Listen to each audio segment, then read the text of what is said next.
Debbie, thanks for the rug. Roughing it, but we didn't want me to twist an ankle whilst roughing it, so thanks for the rug.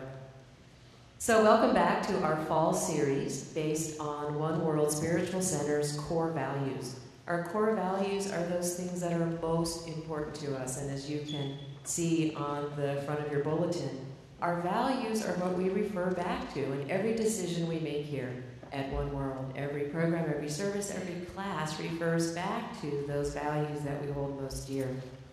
So we started a couple of weeks ago with our value of healthy. We live balanced, conscious lives by integrating and nurturing body, mind, and spirit. And I will tell you that, I don't know about you, but having that as a value got me back on the treadmill. You can't have a value of healthy, people, right, if you're not taking care of your body. So, number one. Then last week, we explored what it means to be spiritually aware. We realized and embraced both our spiritual and physical natures by allowing the divine to express in, as, and through us. And so this morning, we're going to look at the value of joy. And we define joy in this way. We believe that joy is our birthright and the unmistakable evidence of the presence of God.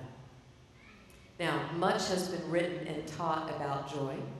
Bo Lazoff, one of my favorites, observed, "The great teachings unanimously emphasize that all the peace, wisdom, and joy in the universe are already within us.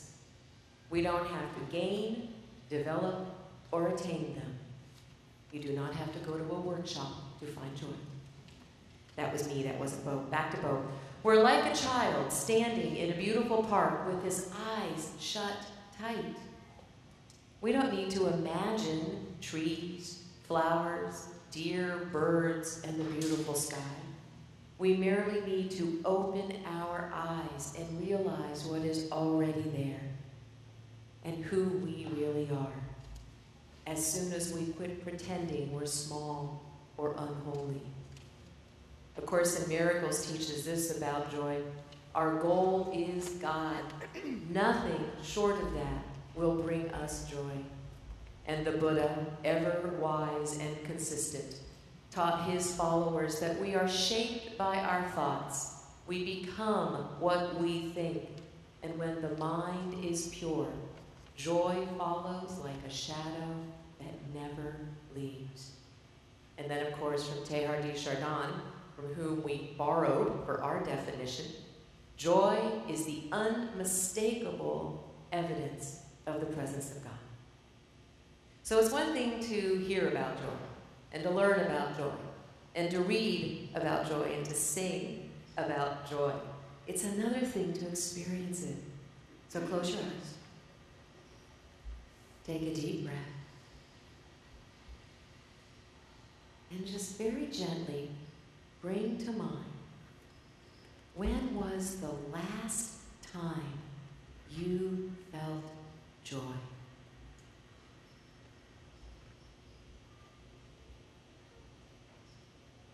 When was the last time that joyous feeling bubbled up inside of you? That feeling of, it just doesn't get any better than this.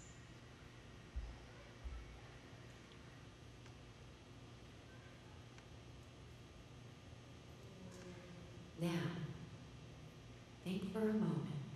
What were you doing?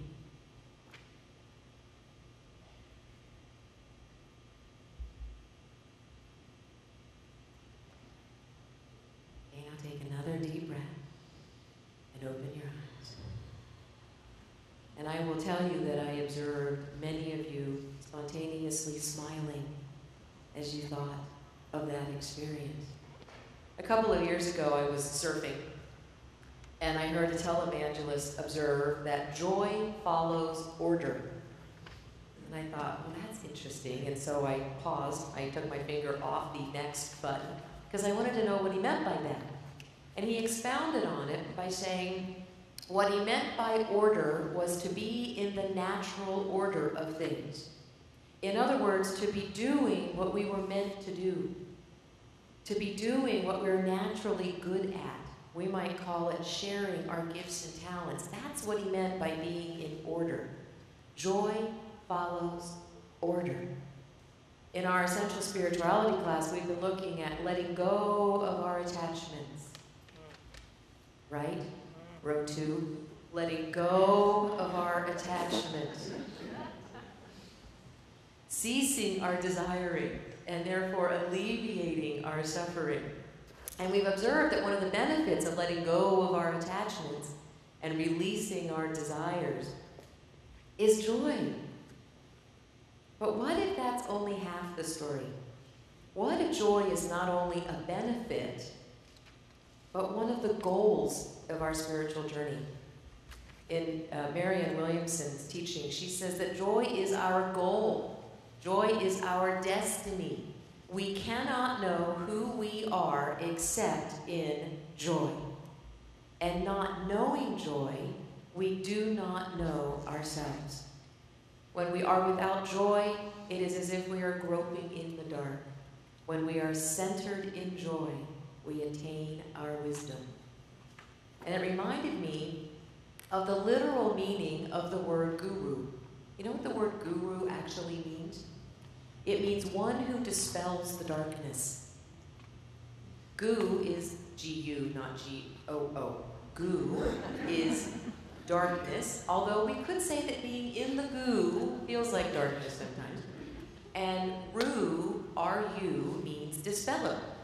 So guru is literally a dispeller of the darkness. We tend to think of gurus as teachers, but think about it. Our most profound teachers are those who have dispelled the darkness, who have shown us the way to the light. So that is literally what guru means. What if we allow joy to be our guru?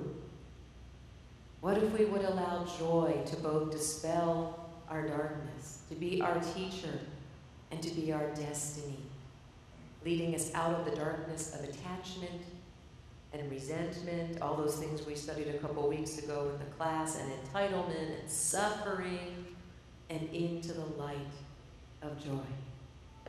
So that got me wondering, since we quoted Pema this morning. Pema loves to talk about, Pema Chodron, she loves to talk about becoming curious. So I became curious about what brings me joy.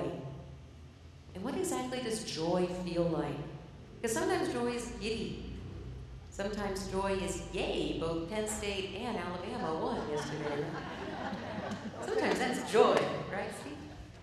But sometimes joy is just a feeling of deep satisfaction, of deep contentment. I was joyful yesterday because we started cleaning out the garage.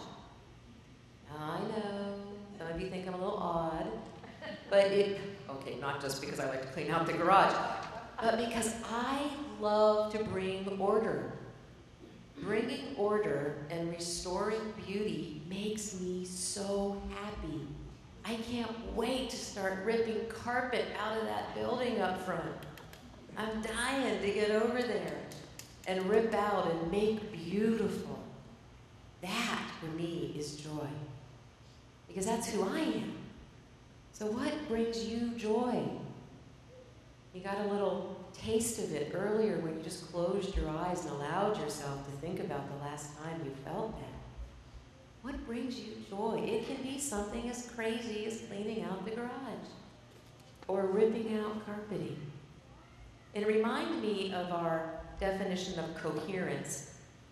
Coherence meaning when our actions and our outcomes are aligned with who we are, who we've come here to be.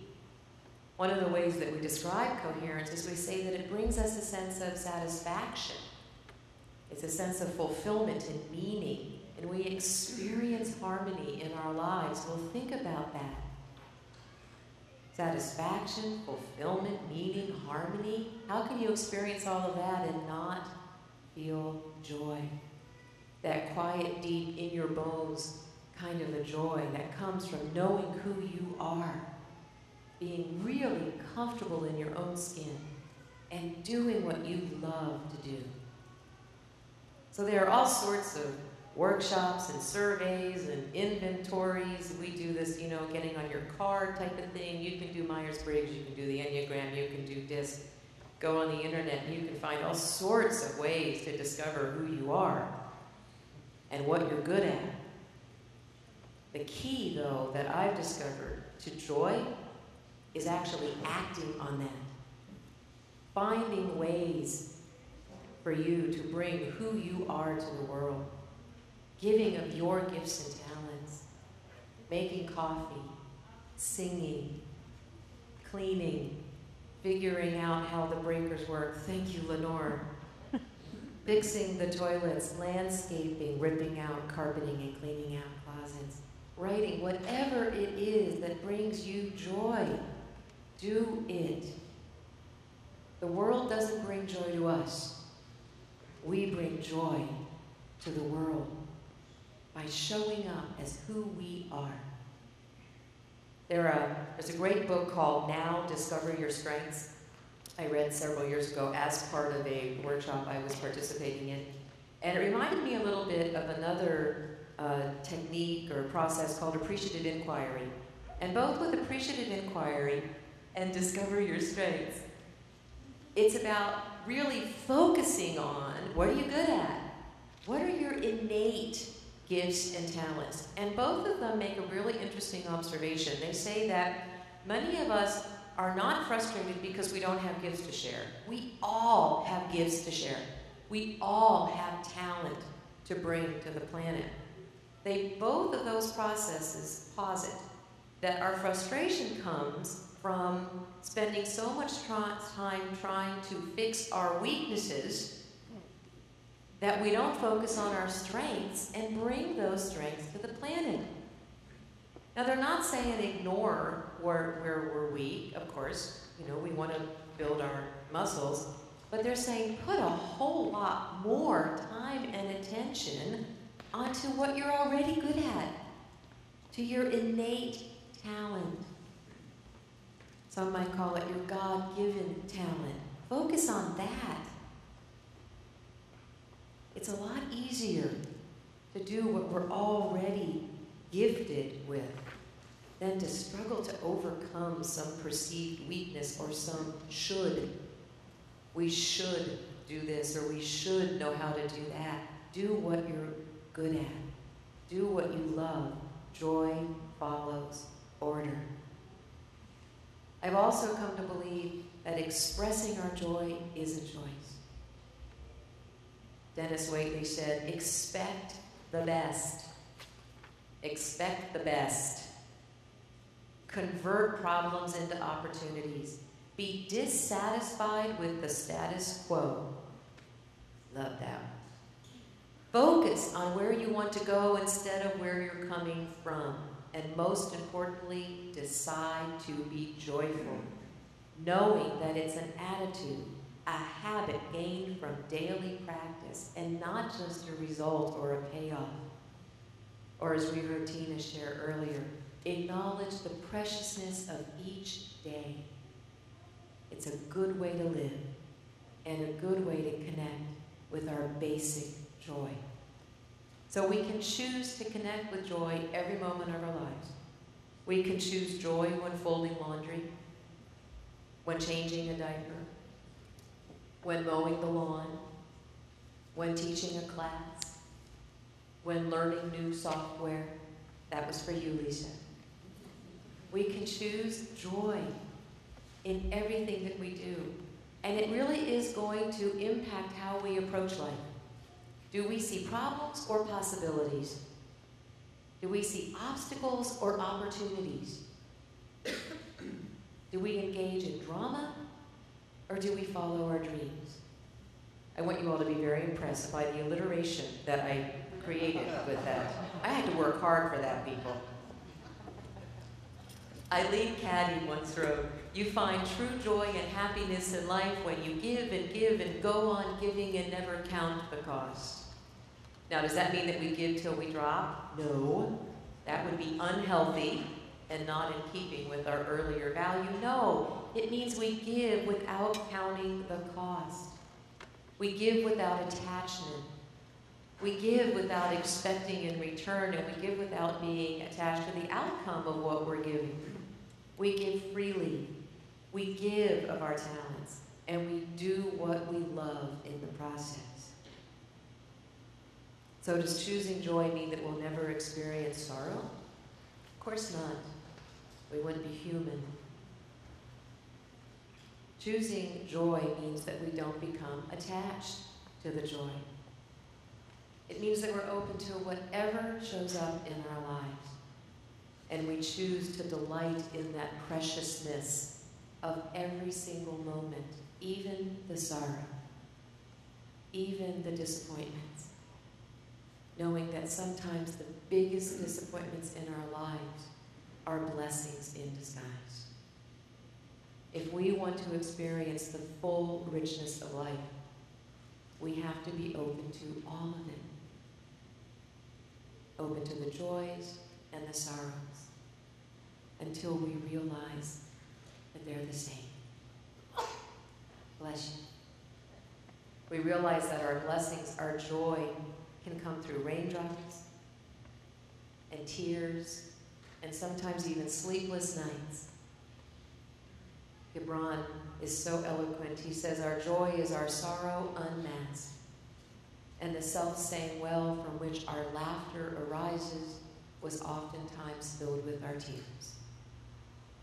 So ultimately, our joy comes from knowing God, knowing in our hearts and our minds that we are expressions of God, that we are living, breathing demonstrations of the divine. Rumi said, I searched for God and found only myself. I searched for myself and found only God.